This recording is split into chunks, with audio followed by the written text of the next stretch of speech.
दोस्तों बहुत बहुत स्वागत करता हूं आप सभी का। इस समय पूरे देश में संविधान वर्सेस मनुस्मृति पर जंग छिड़ी हुई है। एक वर्ग कहता है कि संविधान ख़त्म किया जाए, दूसरा वर्ग कहता है कि संविधान को हाथ लगाया तो खैर नहीं। जो संविधान को ख़त्म करने वाले लोग हैं वो चाहते हैं कि देश मनुस्मृति से चले, संविधान से ना चले। दोस्तों मैं ये बातें क्यों कह रहा हूँ आप सभी बखूबी समझ रहे होंगे। हाल ही में आरएसएस ने, बीजेपी ने साफ तौर से कहा है कि संविधान से 2 शब्द हट जाने चाहिए।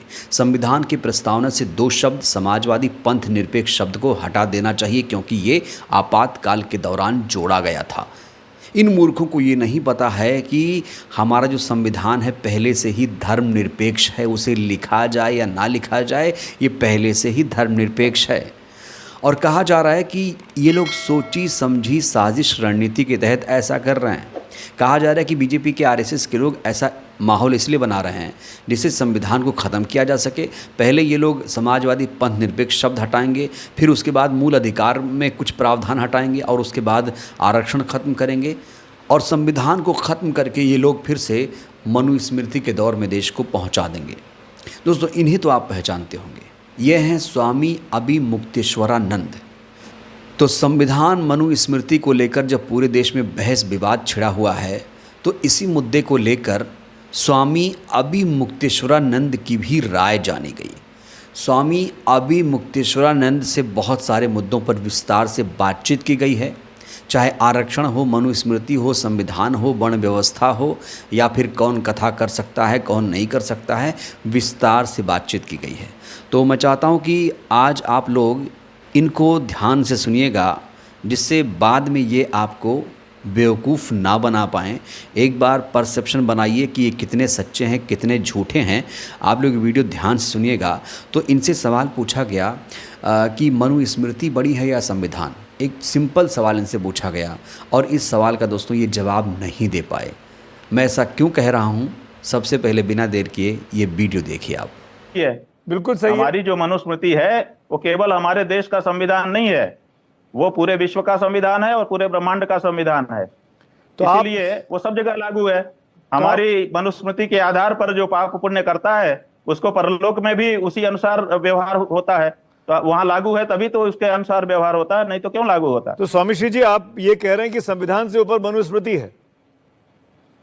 देखिए हम सनातन धर्मी हैं और हमारा जो जीवन है वो धर्म के अनुसार चलता है, तो स्वाभाविक है हमारे लिए ऊपर है, नीचे कैसे हो सकता। तो सुना आपने, अभिमुक्तेश्वरानंद कह रहे हैं कि संविधान से मनुस्मृति ऊपर है, क्योंकि मनुस्मृति पूरे ब्रह्मांड पूरे विश्व में लागू है। कौन सा ऐसा देश है जहां पर मनुस्मृति लागू है?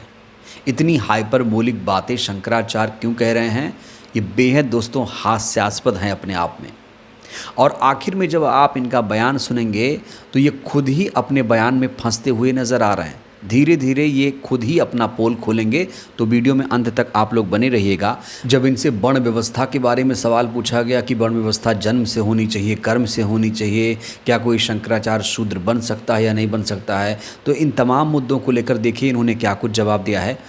और इनके जवाब को दोस्तों आप लोग ज़रा ध्यान से इत्मीनान से देखिएगा, सुनिए। वर्णाश्रम की बात करके चारों वर्णों को एक साथ जोड़ रहे हैं और जो राजनीति वाले हैं वो वर्णों को एक दूसरे के सामने आमने खड़ा कर रहे हैं। आपने हम चारों की बात कर दी, वर्णाश्रम की बात कर दी। क्या कभी कोई शूद्र समाज का व्यक्ति शंकराचार्य बन सकता है? ईमानदारी से बताइए। शंकराचार्य बन सकता है मतलब किस पीठ तक पहुंच सकता है जिस पीठ पर आप बैठे हुए हैं? हाँ क्यों नहीं। आप ऐसा लड़ाने का काम मत करिए। मैं लड़ाने का नहीं, मैं प्रश्न पूछ रहा हूँ आपसे, आप ही की बातों से बात नहीं कर रही है। हमारे यहाँ जो नियम है धर्मशास्त्र के, उसके अनुसार हमारा जो शूद्र बंधु है वो भी सबसे ऊंचा स्थान प्राप्त करता है। कितने हुए आज तक शंकराचार्य? हमारे धर्मशास्त्र के अनुसार, आपके अनुसार नहीं कि कितने हुए शंकराचार्य, ऐसे नहीं। जो हमारा धर्मशास्त्र है उसके अनुसार उसको सबसे ऊंचा स्थान मिलता है। तो और जाने कितनों को मिला हुआ है। अरे बताइए ना, हमको 2-4 नाम बता दीजिए, क्या पद मिला हमारे यहाँ तो क्या कोई दलित शंकराचार्य बन सकता है? क्या कोई दलित आरएसएस चीफ बन सकता है? दोस्तों अभी तक तो ऐसा नहीं हुआ, लेकिन शंकराचार्य यहाँ पर दावा कर रहे हैं कि शंकराचार्य शूद्र बन सकता है। बड़ा सवाल ये भी है, क्या कोई शूद्र किसी बड़े मंदिर का पुजारी हो सकता है? क्या आज की डेट में कोई शूद्र किसी बड़े मंदिर का पुजारी है? जब नहीं है तो मनुस्मृति का इतना समर्थन, इतनी तारीफ शंकराचार्य क्यों कर रहे हैं? दोस्तों, कहा जाता है कि मनुस्मृति अगर नहीं होता तो ये जो शंकराचार्य चार बैठे हैं हिंदू धर्म में, वो लोग होते ही नहीं।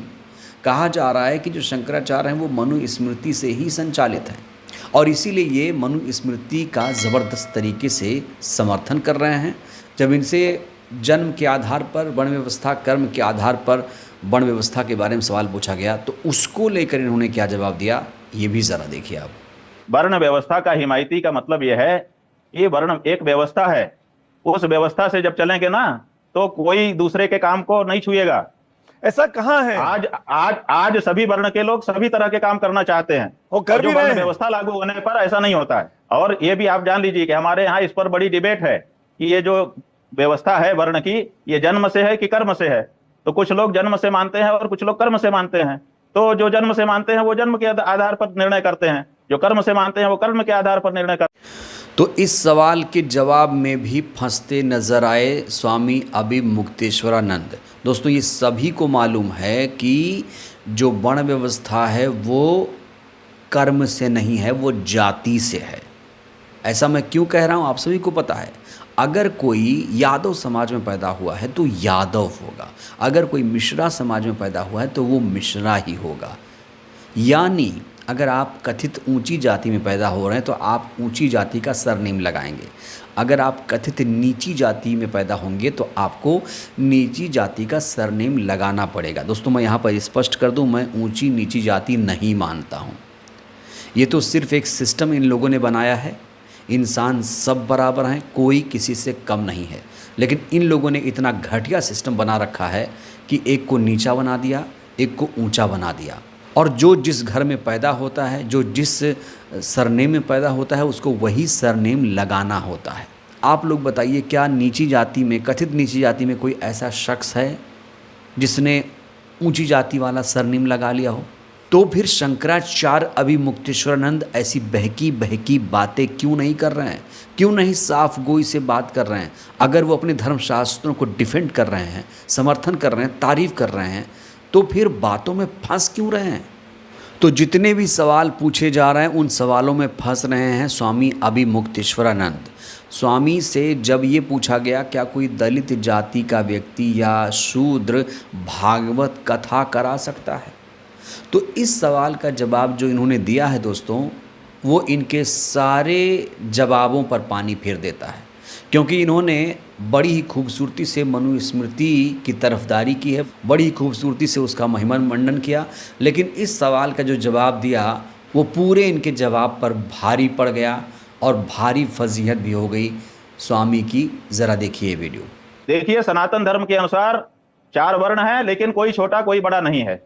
सब भगवान के अंग हैं और सबको एक ही तरह के प्राप्तियां, माने एक ही तरह के फल प्राप्त हैं। तो फिर आपको ये कहना चाहिए ना, तो फिर आपको ये कहना चाहिए कि यादव समाज के लोग भी, जाटव समाज के लोग भी भागवत कथा बांट सकते हैं, उनको बांटने का अधिकार है।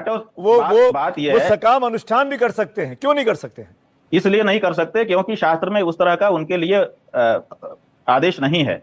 आप जब हमारे अनुसार करेंगे तो हमारे अनुसार उनके लिए व्यवस्था बताई गई है। ये व्यवस्था नहीं है कि कोई भी कुछ भी पकड़ के करने लग जाए। तो सुना आपने, ये कह रहे हैं कि शास्त्रों में ऐसा नहीं लिखा है, इसलिए यादव समाज के व्यक्ति और शूद्र समाज के व्यक्ति भागवत कथा नहीं कर सकते। दोस्तों, यही है मनुस्मृति की असली सच्चाई। स्वामी जी को ये बात पहले ही कह देनी चाहिए थी, लेकिन इन्होंने खूब जलेबी बनाते हुए यहाँ तक पहुँचे और आखिर में जो दिल की बात थी वो आखिर में उगल ही दिया। जो सच्चाई थी वो सबके सामने आ गई। बात यही नहीं रुकी। शंकराचार्य से जब आरक्षण को लेकर सवाल पूछा गया कि आरक्षण होना चाहिए कि नहीं, तो उन्होंने दोस्तों आरक्षण का ही विरोध कर दिया। और इसे सुनने के बाद आप हैरान रह जाएंगे कि एक शंकराचार्य जो खुद को बहुत बड़ा धर्मगुरु समझते हैं, वो आरक्षण का विरोध कर रहे हैं। तो इसमें कोई हैरानी की बात नहीं है, क्योंकि ये खुद कह चुके हैं कि मनुस्मृति संविधान से ऊपर है। ऐसे में इनके मुख से ये सुनना कि आरक्षण सही नहीं है, आरक्षण खत्म होना चाहिए, दोस्तों मुझे हैरानी नहीं हुई। हाँ, इस मुद्दे पर इन्होंने क्या जवाब दिया है आप लोग ज़रूर सुनिए, हो सकता है आप लोग सुनकर हैरान हो जाए। संविधान ने देश को 2 टुकड़े में बांट करके रखा है, एक आरक्षित वर्ग, एक अनारक्षित वर्ग। तो आप क्या कह रहे हैं, संविधान बेकार है? आप ये कह रहे हैं बाबा साहब अम्बेडकर का संविधान बेकार है? आप ये कह रहे हैं 75 साल के बाद? बंटवारा किया है, हम ये नहीं कह रहे हैं, हम ये कह रहे हैं कि संविधान ने बांट के रखा है समाज को, तो ये संविधान ने बांट के रखा है। तो कैसे आज जो ये यादव और ब्राह्मण का इतना बड़ा माहौल बना हुआ है, ये उसी बंटवारे के कारण बना हुआ है।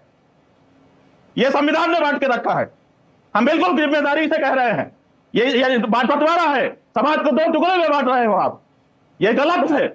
हम ऐसा नहीं करते हैं, हमारा धर्म सब में परमात्मा को देखता है और सबको सम्मान देता है। तो दोस्तों यही है असली सच्चाई। जो सच था वो शंकराचार्य की जुबान पर आ ही गया।